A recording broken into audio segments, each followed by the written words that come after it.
Hola, buenas tardes, buenos días, buenas noches. ¿Qué estáis por ahí todos? Fernando, por favor, reduce la pantalla Sí, para cómo poder no. presentarte. Sí, señor. Estimados colegas, bienvenidos a este webinar que está dentro de nuestro programa de formación continuada en ortodoncia. Mi nombre es Horacio Escobar, soy el director del máster de ortodoncia de la UDIMA y OrtoQuick. Y tengo el placer de presentaros hoy a nuestro colaborador, a uno de nuestros profesores del cuadro docente, que trabaja en dos plataformas distintas de formación. Él es docente de la Fundación NATO, es docente también de OrtoQuick, y imparte cursos con nosotros en Francia, en España, Portugal, en Argentina, en Chile, y por lo tanto es un docente muy experimentado, joven, lleno de vida, de conocimiento y de experiencia, y por lo tanto, pues estoy seguro que el webinar que nos va a impartir hoy será de mucha utilidad para todos nosotros, ¿vale? Para mí es un placer escuchar a Fernando, siempre aprendo mucho con él y bueno, mi agradecimiento a todos los que estáis en el otro lado de la pantalla. Muchas gracias por venir a compartir con nosotros estas horas de formación que entregamos nosotros para todos los colegas, tanto de la zona norte, del hemisferio norte como del hemisferio sur. Yo estoy transmitiendo ahora directamente desde Portugal, Fernando está en Argentina. Y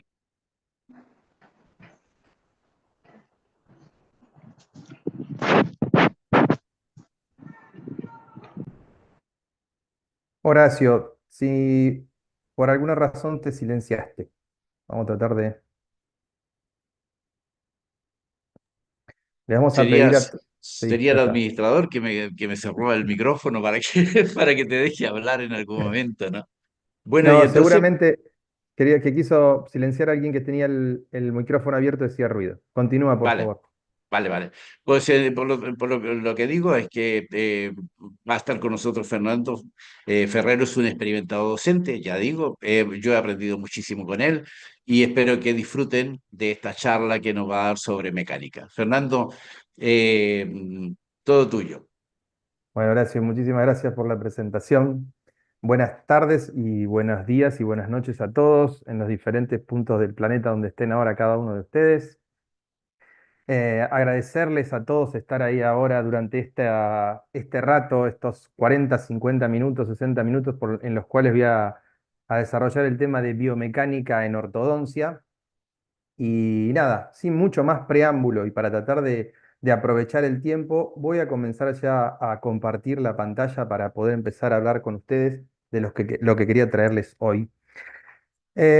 Cuando dijimos con Horacio de hablar sobre el tema de biomecánica en ortodoncia, en tan poco tiempo, con un público tan diverso, bueno, traté de buscar diferentes conceptos, diferentes principios, diferentes bases de biomecánica, como para tratar de interesar a todo el público que va a estar presente, ya sea gente que recién se inicia en ortodoncia o gente que ya es experimentada en ortodoncia, pero para que todos puedan llevarse algo de información. A los que no hacen ortodoncia de su práctica diaria, por ahí motivarlos para que puedan estudiar ortodoncia o interesarse en esto, y para los que ya hacen alguna que otra herramienta nueva como para poder incorporar en su práctica diaria o quizás interesarse por continuar formándose con nosotros.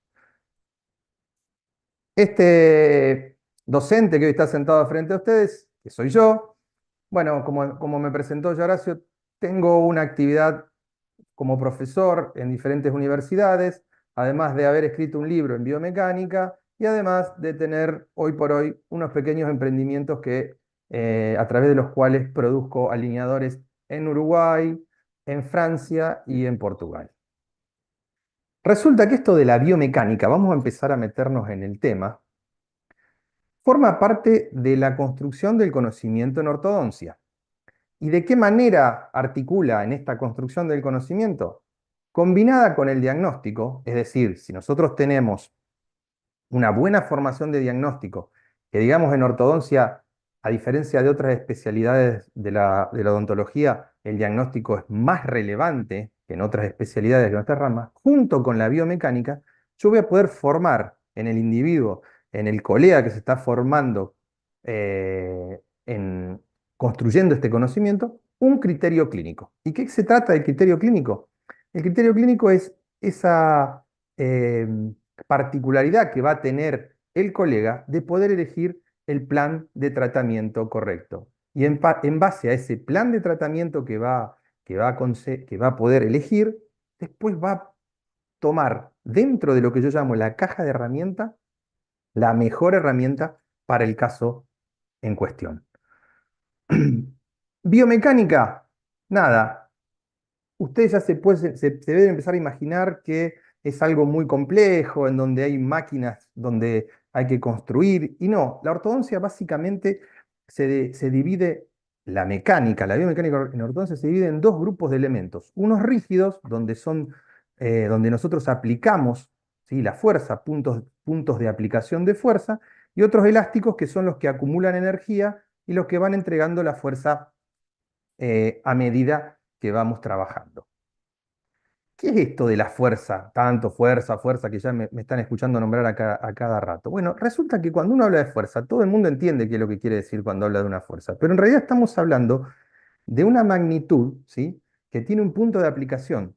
O sea, si nosotros entendemos bien la fuerza, vamos a poder entender cómo va a reaccionar cuando pongamos una mecánica de ortodoncia, un periodonto, cómo va a reaccionar un hueso, cómo se va a remodelar. Y para eso tenemos que conocer el punto donde vamos a aplicar la fuerza, la dirección y el sentido, que muchas veces se olvida uno de cuál es la dirección y el sentido de eso, y la intensidad. Y acá está la clave. La intensidad de la fuerza va a ser finalmente la que va a conseguir que nosotros movamos ese diente. Porque ni más ni menos que una fuerza es una magnitud que es capaz de alterar el estado de reposo o movimiento de un cuerpo o deformarlo. Nosotros en ortodoncia lo que hacemos con la fuerza son las dos cosas: deformar un elemento para que entregue esa fuerza a otro objeto que se mueva, que altere ese estado de reposo que tenía. Por lo tanto, cuando nosotros aplicamos una fuerza de ortodoncia, en realidad esa misma se va a descomponer en toda una superficie. Nosotros en realidad en biomecánica no trabajamos con fuerzas, sino que trabajamos con presiones, porque esa fuerza se distribuye por un periodonto.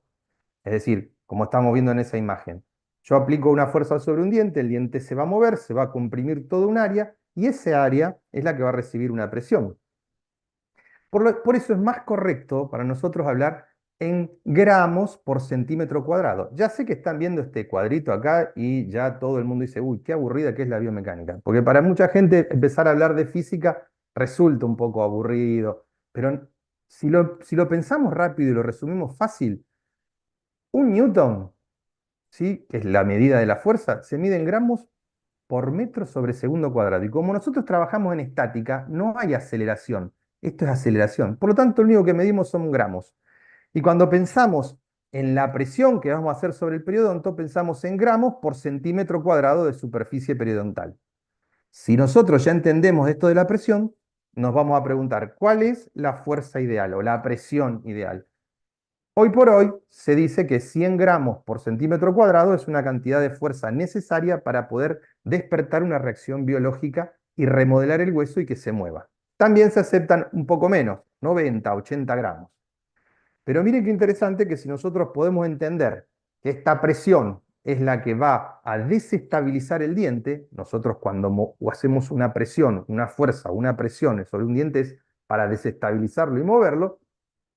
Si nosotros, qué interesante sería, si conocemos la superficie periodontal que se va a oponer a ese movimiento, podemos saber cuánta fuerza le tengo que aplicar a un diente. Y si, por ejemplo, estamos mirando acá, este molar, este segundo molar, yo lo quiero mesializar y tiene 1 centímetro cuadrado de superficie periodontal opuesta al movimiento de mesialización, yo tendría que hacer 100 gramos y ese diente se desestabilizaría y se movería. Y esto se puede evaluar para cualquier diente en cualquier situación, tanto superior como inferior. Y vamos a encontrar que, de acuerdo al tipo de movimiento que voy a llevar adelante, es la superficie periodontal que se va a oponer a ese movimiento. Para poder aplicar esa fuerza, utilizamos nosotros objetos elásticos, yo se los nombré, que son almacenadores, almacenan energía, acumuladores de energía. Y entonces, estos elementos que pueden funcionar por tracción o por presión, nos van a permitir a nosotros llevar adelante los objetivos que vimos en el diagnóstico, ¿sí? Bueno, este paciente hay que mesializar, hay que retruir, hay que proinclinar. Estos que funcionan por presión, ¿sí? Van a recuperar su forma original cuando los comprimimos, y estos que funcionan por tracción, como son los elastómeros, van a funcionar cuando los estiramos y recuperan su forma. Es decir, que nosotros cuando aplicamos una fuerza lo hacemos a través de todos estos elementos auxiliares. Resortes de espiras abiertas que los comprimimos, ¿sí?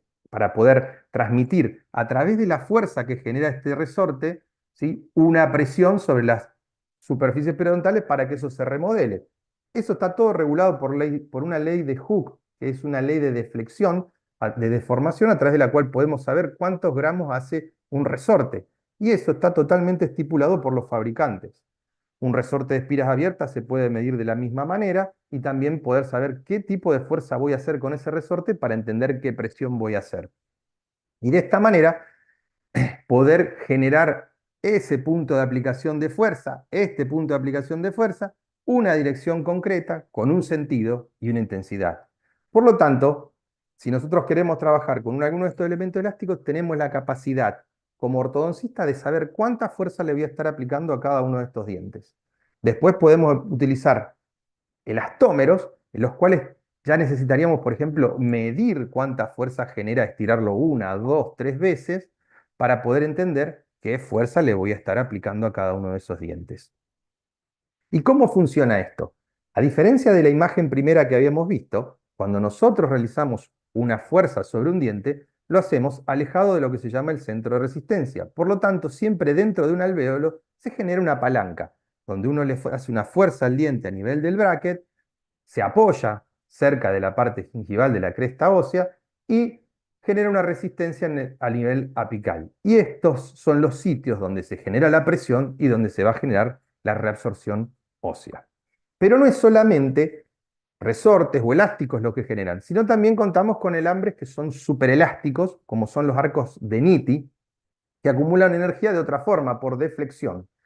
Y esta deflexión va a tener que tener un límite, ¿sí? Para poder ser efectivo, porque si nosotros un arco de Nitti lo deflexionamos 45 grados, va a generar una fuerza diferente que si lo deformo a 90 grados. Y lo mismo, esto va a variar de acuerdo al diámetro del arco. Un arco más grueso va a ser con una menor deformación la misma fuerza que con un arco delgado si uno le hace una mayor deformación. Y estas deformaciones, de acuerdo hacia dónde van estas deflexiones, me van a hacer presiones sobre la cara vestibular, sobre la cara lingual, mesial o lo que fuese que corresponde. Esto que están viendo acá, estas imágenes que están viendo acá, son de un arco que tiene un calibre que se llama 0,14, el cual necesariamente tiene que ser deflexionado aproximadamente a unos 45 grados. Si nosotros subimos de calibre, esa deflexión menor será suficiente para generar el movimiento. Pero resulta que estas deflexiones que generamos en ese sentido que estábamos analizando también suceden dentro de la ranura de un bracket. Como les dije al principio, tratar de resumir toda esta biomecánica en 50 minutos es un poco complejo, pero vamos a tratar de dar por obvio ciertas cuestiones. Por ejemplo, como es un bracket y que tiene una ranura ese bracket.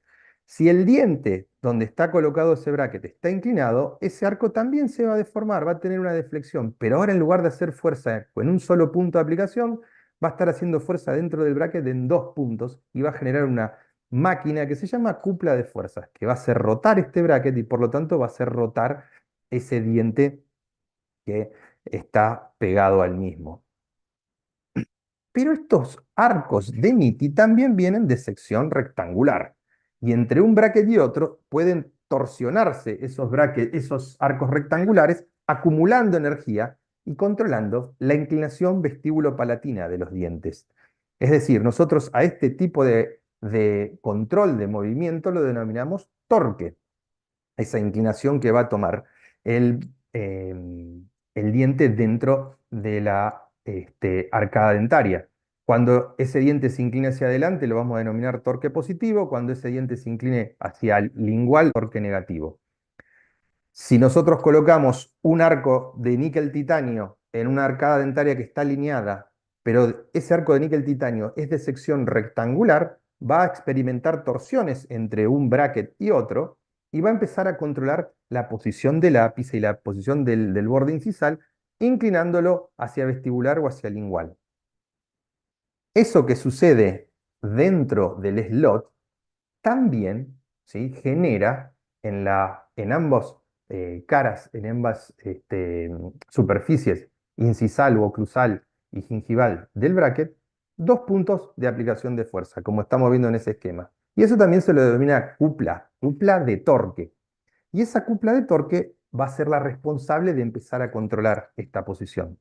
Y los arcos, si son pequeños, van a tener la capacidad de girar libremente, porque van a estar más holgados, hasta que se enganchan y forman ese ángulo que se llama ángulo de torque o ángulo de enganche o ángulo también de la holgura o la libertad. Este ángulo, ¿sí?, este control, perdón, que van a hacer los arcos a medida que vamos haciendo una secuencia de arcos rectangulares, va a transmitir a cada uno de esos dientes un torque diferente. Y acá, a lo largo de la historia, aparecieron diferentes autores que fueron ellos enunciando cuáles eran estos valores de torque correctos para cada uno de los dientes. En general, todos coinciden que los incisivos superiores necesitan tener un torque positivo y el resto de los dientes un torque negativo. Pero no coinciden en eso. Cada uno tiene su promedio de valores. Y acá es donde comienza haber una cierta, digamos, discusión dentro de la ortodoncia que cuál es la mejor indicación o la mejor prescripción.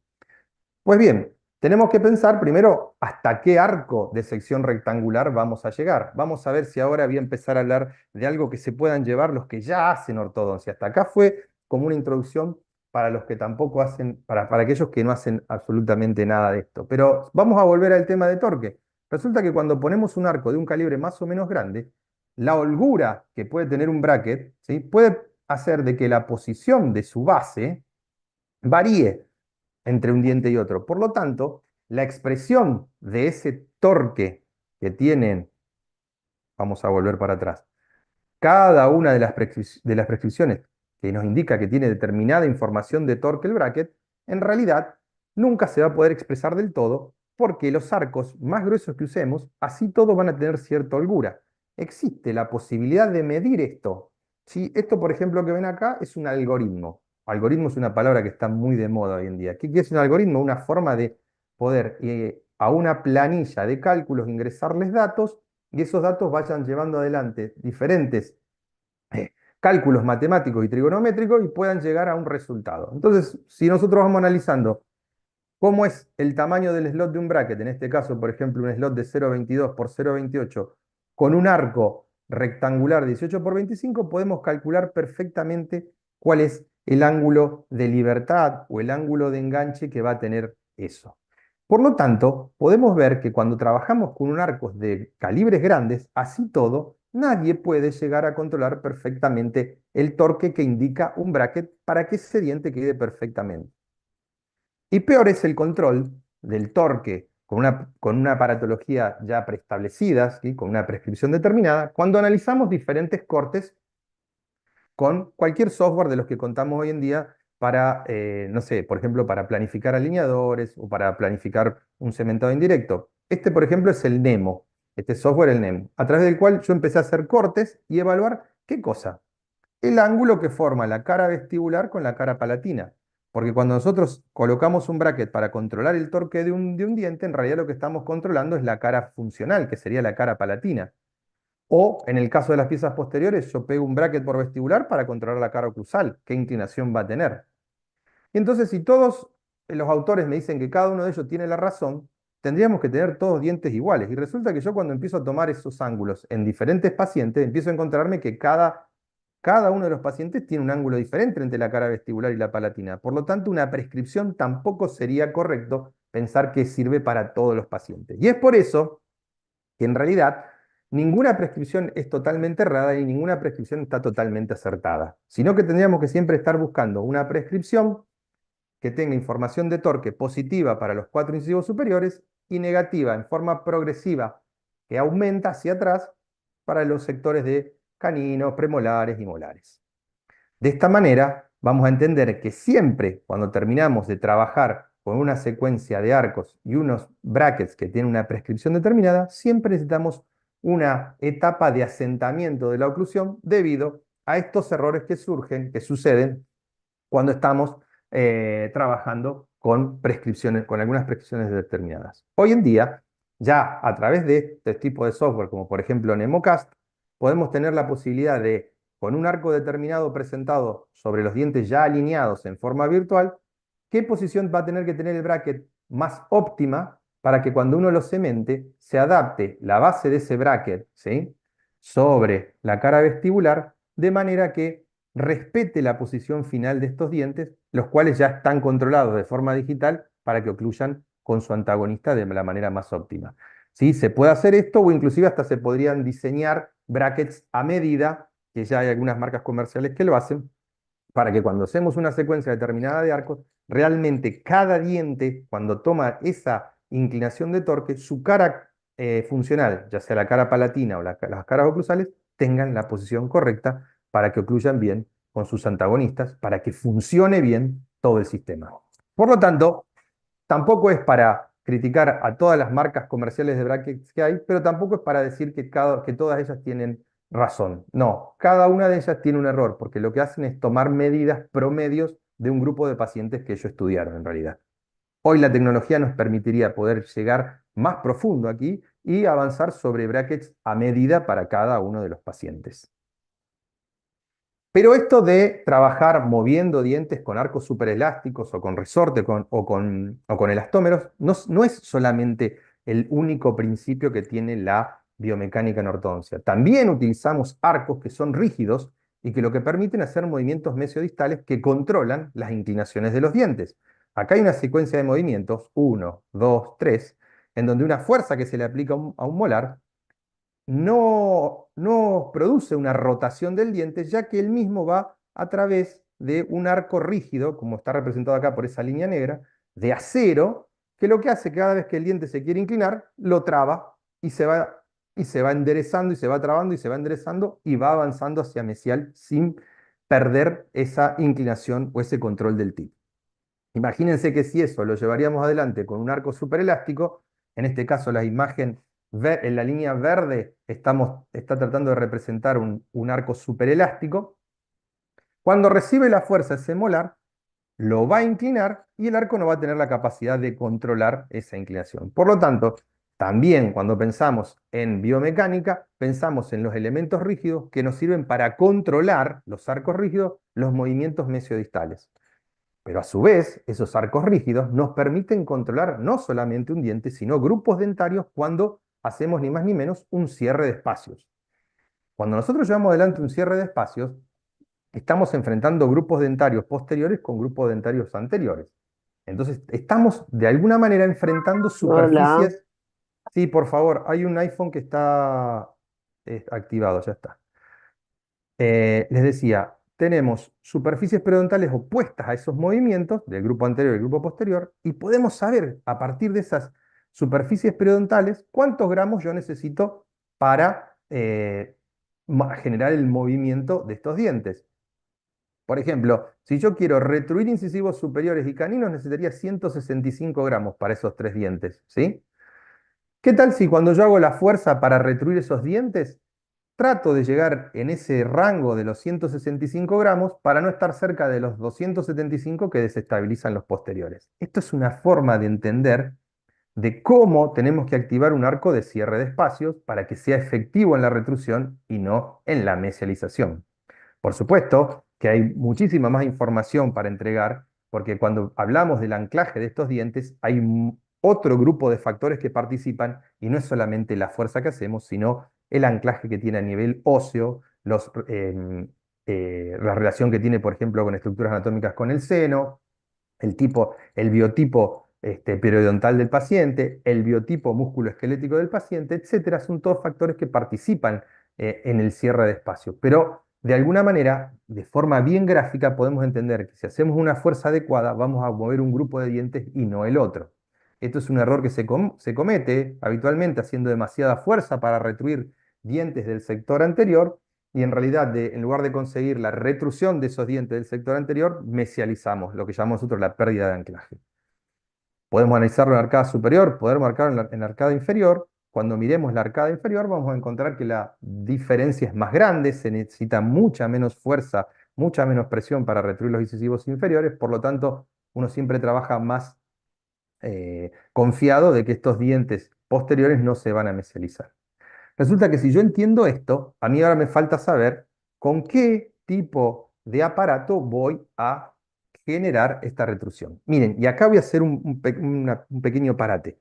Resulta que si estamos hablando de biomecánica, yo les comenté al principio de la charla que construimos un criterio clínico para después poder saber elegir el plan de tratamiento y la mecánica adecuada.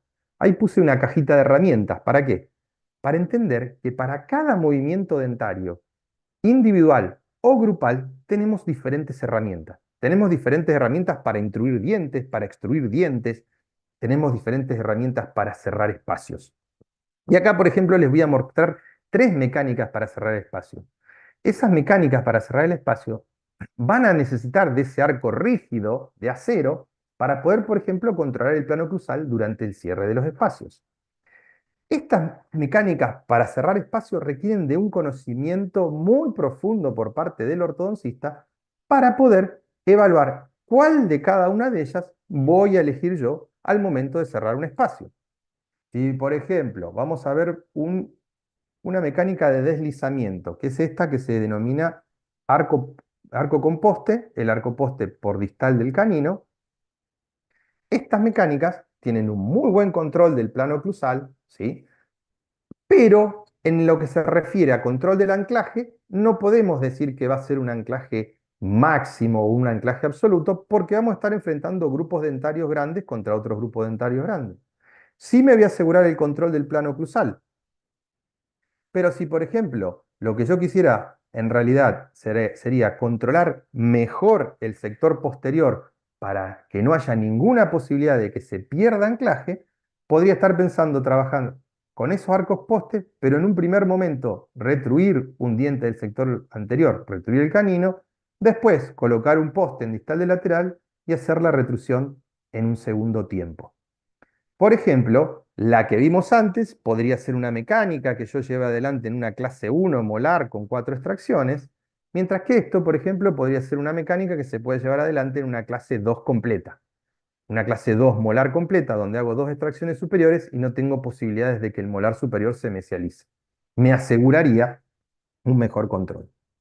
Pero, por ejemplo, también dentro de esta caja de herramientas tenemos otro aparato, otro arco, otra mecánica para poder cerrar espacios. Esta mecánica se la conoce como mecánica de recuperación de anzas. Es un aparato diferente. También es un arco de acero, ¿sí? Rígido, grueso, rectangular, pero que tiene unas anzas. Se lo denomina DKL o Double K Hole Loop, doble llave, arco de doble llave. Ese esas anzas trabajan como resortes donde se estiran, esas anzas acumulan energía, se cierran y van juntando los grupos dentarios. La forma en que trabaja esto con respecto a la otra es totalmente diferente. Este tipo de mecánica, ¿sí?, no precisa de un control de la fricción como teníamos en la anterior. Y este tipo de mecánica trabaja con un control diferente del plano cruzal al que nosotros veíamos con un arco que es totalmente rígido. Nosotros necesitamos, para poder trabajar con este tipo de mecánica de doble llave, activaciones específicas para mantener ese plano cruzal, mantener la relación de overbay-overshed, la relación canina, y poder al final del cierre de espacios conseguir un correcto acople de todas las partes.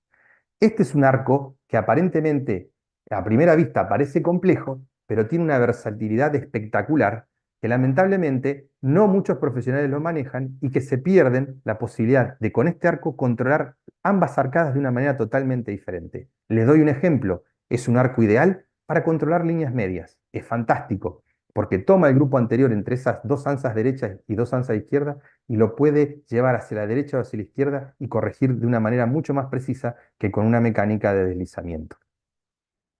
Entonces, bueno, como ven, cada vez que pasa una diapositiva aparece el libro. Si ustedes quieren buscarlo porque les interesó cómo lo que están escuchando, a través de ese código QR lo pueden ir a buscar dentro de Amazon para poder conseguirlo. Esto que vemos acá, esto que tenemos acá, es volver a hablar de eso, de elementos rígidos y elementos elásticos, ¿sí? Sí, seguimos con esto. Fuera, vamos. Resulta que, ya que estamos hablando de biomecánica en ortodoncia, no me quería solamente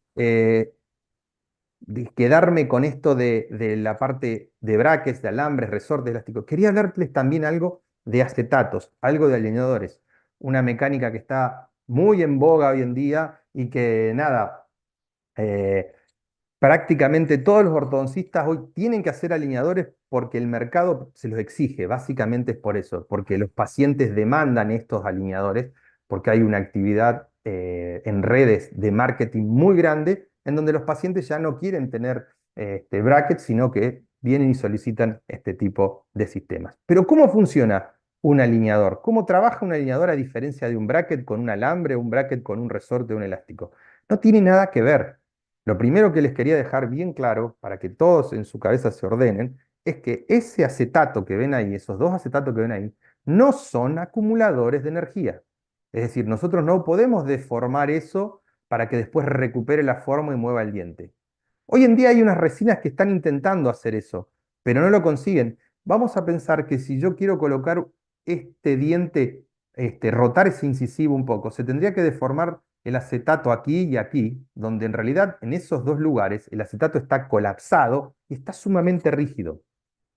Este aparato que tenemos acá, ese plástico que ustedes están viendo, es algo rígido que tiene cierta flexibilidad que solamente permite entrar y salir el acetato en los dientes del paciente. La flexibilidad del acetato tiene por finalidad entrar y salir de los dientes del paciente, no acumular energía para mover los dientes. Y además, este acetato tiene una pata floja, tiene una incapacidad, que es controlar a los dientes en todo su sentido. Por eso es efectivo para solamente empujar los dientes hacia vestibular o empujarlos hacia el lingual, pero para los demás movimientos no es tan efectivo y para eso es necesario colocar ataches para generar una traba entre el plástico y el diente y que el movimiento que va a indicar ese alineador, que va a sugerir ese alineador, pueda ser llevado adelante. ¿Qué pasa? No tenemos acumuladores de energía. La flexibilidad no está, hay rigidez. Y la elasticidad que tiene es nula. Esto se puede medir fácilmente a través de la ley de Hooke. Imaginémonos vamos a imaginarnos lo que yo había empezado a hablar antes. ¿Ustedes creen que si este arco rectangular, este cuadrado, este de sección redonda, este resorte o este otro alambre, si están todos hechos con el mismo material, van a tener todos la misma elasticidad? Claro que no, no van a tener la misma elasticidad. Cada uno de ellos varía su elasticidad dependiendo de la forma que tiene. Pues bien, este acetato que está sin termoformar, una vez que está termoformado y copia al modelo en el cual está siendo estampado, cambia absolutamente su elasticidad, su plasticidad, su flexibilidad y su rigidez. Necesitamos que sea rígido para que cuando entra a la boca del paciente obligue al diente a moverse dentro de su alvéolo. Entonces, ¿es realmente esto elástico? ¿Es así como nos los venden, que viene una chica en una propaganda, lo aprieta y lo dobla todo y recupera su forma? No, lo único que hace es estirar ese plástico por vestibular para que se deforme, pero en el sentido que está apretando los dientes, nada más. No, perdón, que está apretando los dedos, no entre diente y diente. ¿Y cómo es que funciona esto, entonces, esto de los alineadores? ¿Cómo es que trabaja el alineador cuando lo ponen en la boca del paciente? Bueno, la idea es que como tiene cierta rigidez, lo obligue al diente a moverse dentro de su alvéolo. Y es por eso que tenemos parámetros específicos entre un alineador y otro. Entre un alineador y otro, entre una fase, entre un paso y otro, hay 0,25 milímetros de diferencia y 2 grados de rotación. Es decir, hay un cuarto de milímetro en un movimiento lineal o un cuarto de milímetro en un movimiento de rotación. Y eso se puede, ¿por qué? Porque en promedio, como dice acá, en promedio el espesor del ligamento periodontal mide más o menos 0,20, 0,25 milímetros. Pero imaginémonos que no todas las personas son iguales, no es lo mismo el periodonto de mi canino que de mi molar, y dentro de mi canino no es lo mismo el periodonto en gingival que en apical. Por lo tanto, se acepta que cuando hacemos una secuencia de alineadores, esos alineadores no consiguen el 100% del movimiento. Más o menos alrededor del alineador número 10, una secuencia de 10 alineadores, se acumula entre un 15 y un 25% de error. Es por eso que no tiene sentido generar una secuencia de alineadores, ¿sí?, mayor a 10 pasos. Si yo tengo una arcada que necesita 25 alineadores, primero voy a trabajar en una secuencia de 10, después voy a rescanear, voy a hacer después otros 10 y así sucesivamente. No tiene sentido trabajar en más de 10 pasos porque se acumula demasiado error. Y bueno, les decía que para poder hacer ciertos movimientos necesitamos de los ataches. Esos ataches tienen una cara activa, ¿sí?, que es donde se va a apoyar el acetato. Esa cara activa siempre tiene que ser oblicua al movimiento propuesto. Y las formas de ataches que hay muchos. Este es el que está más de moda y que realmente es el que más recomiendo. El elipsoideo, ¿sí? O también, también se lo denomina esferoidal, ¿sí? Este tipo de atache optimizado, porque así fue construido de forma óptima, tiene la característica de ser redondeado y tener pocas aristas. A diferencia de que tiene muchas aristas, es más fácil durante el proceso de termoformado que se adapte el plástico a eso, a esa parte redondeada, y que tenga solamente una cara plana que va a ser la encargada de transformarse en cara activa. Se lo pueden ubicar en diferentes formas y tiene que tener un tamaño específico. La recomendación, por ejemplo, para hacer un atache de extrusión con un optimizado es que ocupe, ¿sí?, un tercio en sentido mesiodistal y un poquito más de la mitad del tercio medio de la corona clínica en sentido gingivo-oclusal. Y siempre ubicado más cerca de gingival que de incisal, ya que aquí abajo el alineador es mucho más rígido, es más difícil la adaptación. Estos otros son muy comunes, son muy populares, sirven, son útiles, se pueden utilizar para hacer movimientos de traslación, para hacer movimientos de control de tip. eh, y los otros que también abundan son estos que son para aumentar el anclaje o para hacer retrusiones escalonadas de los molares.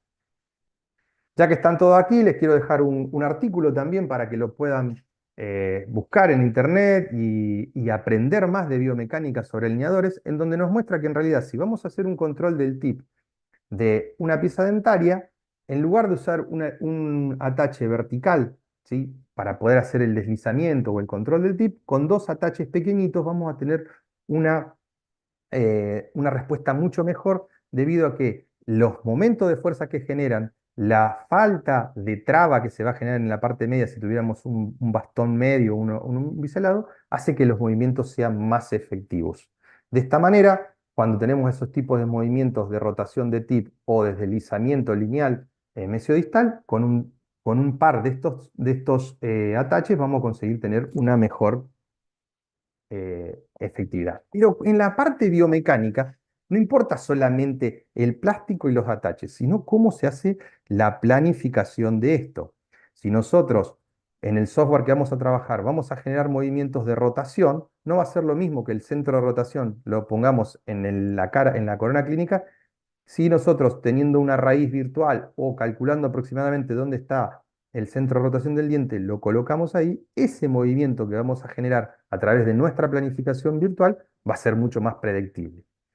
Trabajar con el software, planificar con el software, controlar los IPR, controlar los desgastes interproximales, eso tiene que estar a cargo de un odontólogo o un ortodoncista y no de un técnico. El técnico puede preparar todo, pero la parte esta de cómo vamos a hacer los movimientos, cómo voy a controlar yo el IPR, indefectiblemente necesita de la mano de un ortodoncista o un clínico. Colegas, para ir terminando, porque se nos está yendo el tiempo, resulta que esta construcción del conocimiento de la cual estuvimos hablando durante estos 45 minutos requería de un acabado estudio y conocimiento de la biomecánica. Para poder construir este conocimiento, necesito dividirlo en diagnóstico, biomecánica, plan de tratamiento. Y a partir de eso, poder entender de qué se trata el tratamiento que le voy a llevar adelante al paciente. Para poder construir un conocimiento de esto, hace falta un método de enseñanza bien probado. Nosotros, en el máster que tenemos con UDIMA y OrtoQuick, este método de enseñanza, como ustedes pudieron ver en esta presentación, lo tenemos sumamente pulido. Y tenemos todo nuestro equipo docente entrenado en ese método de enseñanza para poder ir construyendo ladrillo por ladrillo, paso por paso, ese conocimiento. Y además, como ya vieron, tenemos el material didáctico necesario para poder llevar adelante esto. Como les contó Horacio, trabajamos en conjunto con la Universidad de UDIMA, que nos certifica nuestro máster en ortodoncia, que lo llevamos adelante tanto en España como en Portugal. Ahí les dejo un QR por si se quieren interiorizar más de qué se trata nuestra formación en Europa. Para los que son americanos, los que están conectados y no son europeos, les comentamos que también tenemos cursos de corta y larga duración en Argentina, Chile, Uruguay y próximamente en algún otro país más que ya estamos hablando. Este es el equipo de trabajo al cual pertenezco, estos son los docentes que me acompañan durante cada una de las clases que damos, durante los másteres, los cursos que hacemos. Y les voy a dejar un videito ya sobre el final de qué se trata lo que nosotros llevamos adelante con OrtoQuick y con UDIMA.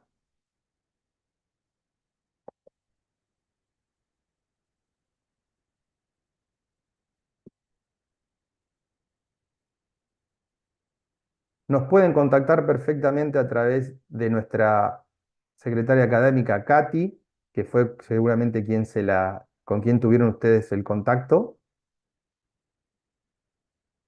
Y ella seguro que les va a poder acercar toda la información que ustedes necesiten o que les complete a lo mejor la bibliografía que utilizamos en esta presentación, para que ustedes también puedan repasar algo, o simplemente también si se pueden contactar con nosotros a través de nuestros Instagrams, de cada uno de nosotros.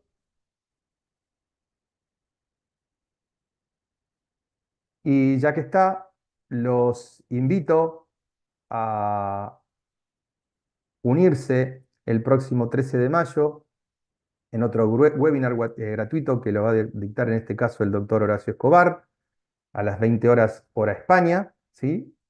Y también el 20 y el 27 de mayo, durante esos 2 días, de las 5 de la tarde a las 8:30 de la noche, un curso de mordida abierta que va a impartir también Horacio Escobar. Esto se los recomiendo muchísimo porque en esas 7 horas de clase se van a poder informar de todo lo que ustedes necesitan para poder tratar de forma exitosa una mordida abierta. Nada más que agradecerles por haber permanecido ahí durante estos 50 minutos. Agradecerle al doctor Horacio Escobar a también haber permanecido ahí. Horacio, si querés agregar algo más antes de despedirnos. Supuesto, Fernando, muchísimas gracias. Eh, Colegas, como veis, siempre que organizamos algún webinar y participa alguno de nuestros docentes, eh, eh, traemos una carga de docente, una carga pedagógica y de conocimiento que ponemos a vuestra disposición.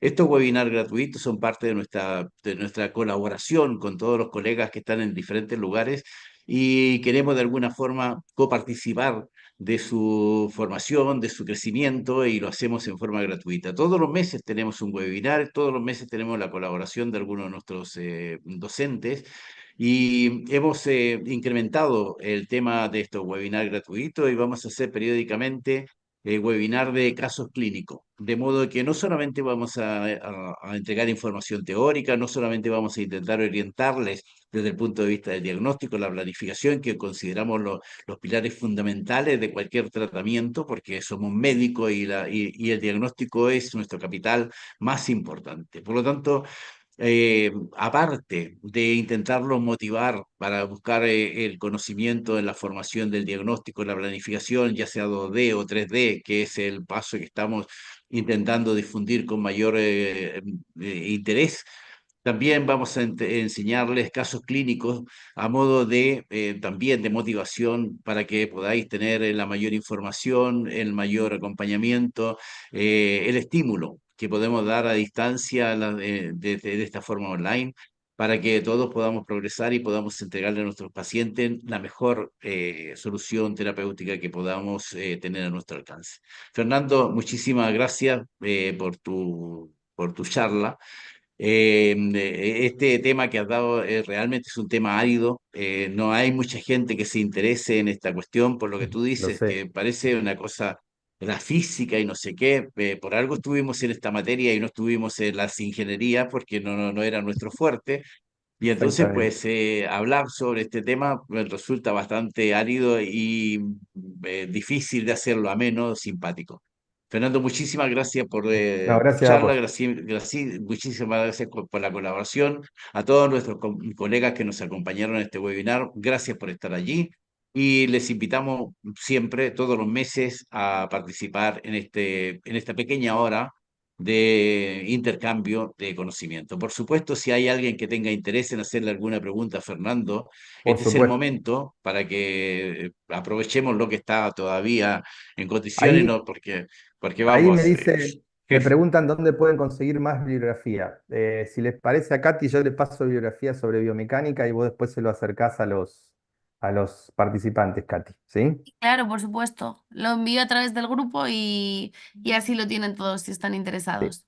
Sí, y no solamente esto de que es un poco árido, sino que tratar de en 45 o 50 minutos compilar y condensar todo esto es bastante complejo.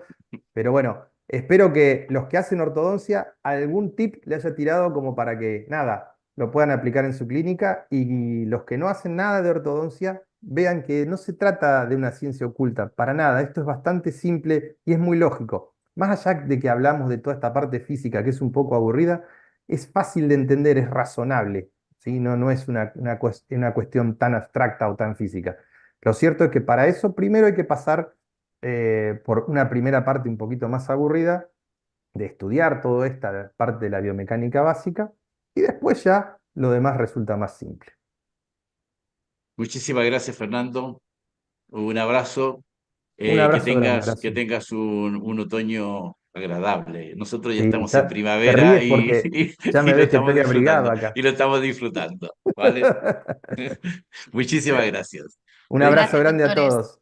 Hasta Muchas Katy, otra. un gracias. abrazo. Horacio, un abrazo. Nos Hasta vemos luego. pronto. Que Muchas anden muy gracias a bien. todos. Muchas gracias a Adiós. todos.